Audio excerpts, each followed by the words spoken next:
Hey everyone, and welcome to this explainer brought to you by Forge College. I'm super excited to have you here today. We're going to put on our engineering hats, roll up our sleeves, and map out the blueprints for honestly one of the coolest upgrades in Web3 infrastructure, smart wallets. I mean, if you've ever felt like managing your private keys is basically like hiding a fragile $1 million treasure map under your mattress and just praying your dog doesn't eat it, well, you are in exactly the right place. Let's get into it. Here's a quick look at the blueprint for today's explainer.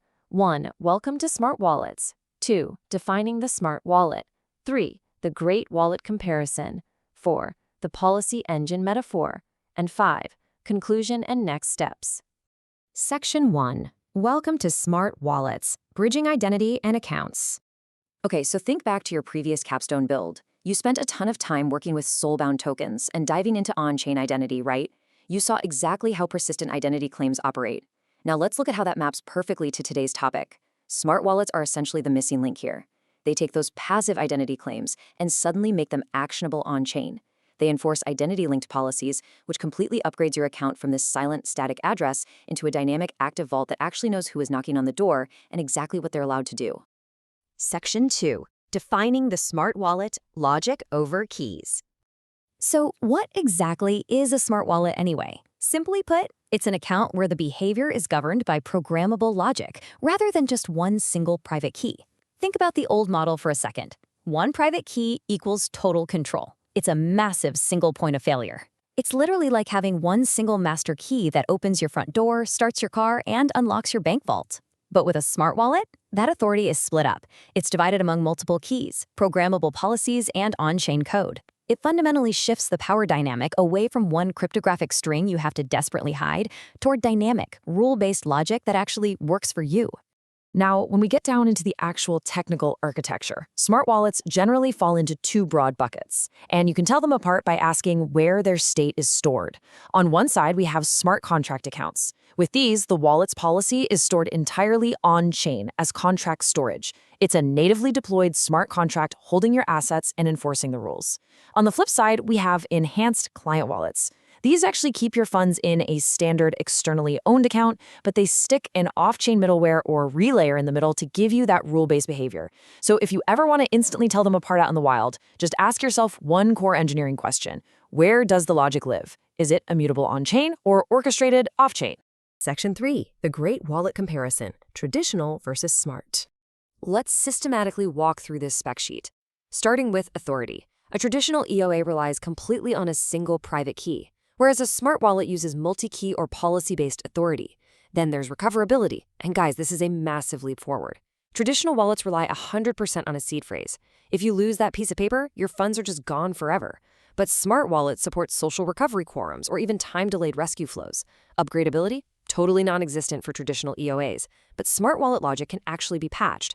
Plus, smart wallets give you gas abstraction, meaning users don't even need native tokens to pay for gas, and they enable some seriously complex atomic flows. Now, obviously, this is a massive power upgrade, but it's worth noting it does come with a larger attack surface, so rigorous auditing is absolutely crucial. To really cement this in reality, let's picture two users, Alice and Bob.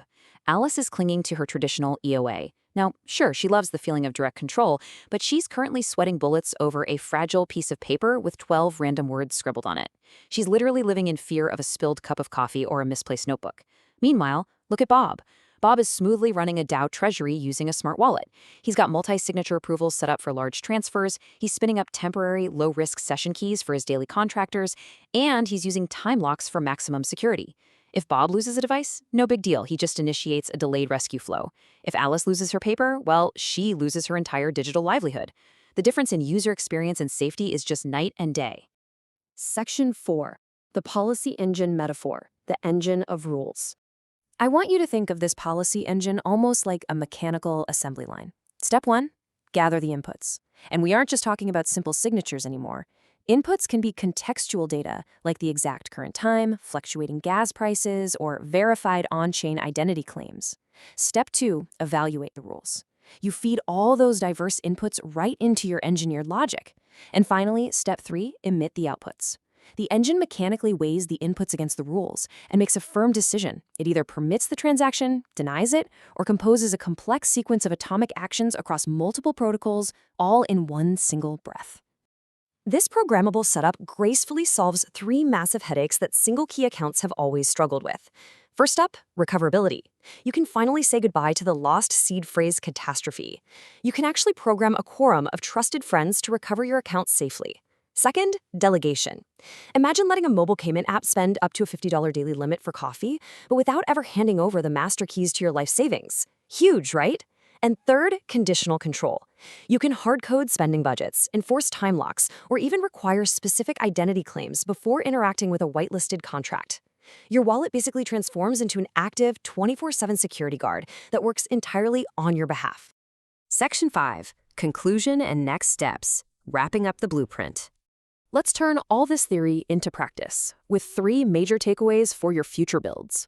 Number 1, always explicitly identify where authority and policy live in your architecture. Remember, is it strictly on-chain or off-chain middleware? Because that dictates both your enforceability and your costs.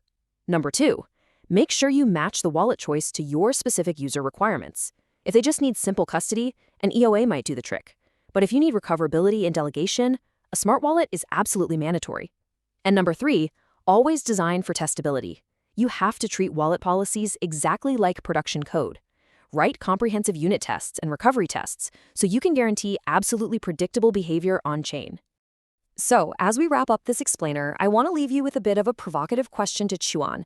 How are you going to configure your own policy engine? Will you leverage session keys to finally eliminate those constant pop-up approvals? Will you design seamless gas abstraction to onboard brand new users? Or maybe you'll build a totally bulletproof social recovery network. We are actually going to explore all of these exact features in our next lesson, Key Features and User Benefits. Until then, I highly encourage you to head over to Forge College to dive much deeper into this subject and discover a ton of other fascinating Web3 topics. Thanks so much for tuning in to this explainer from Forge College, and keep building.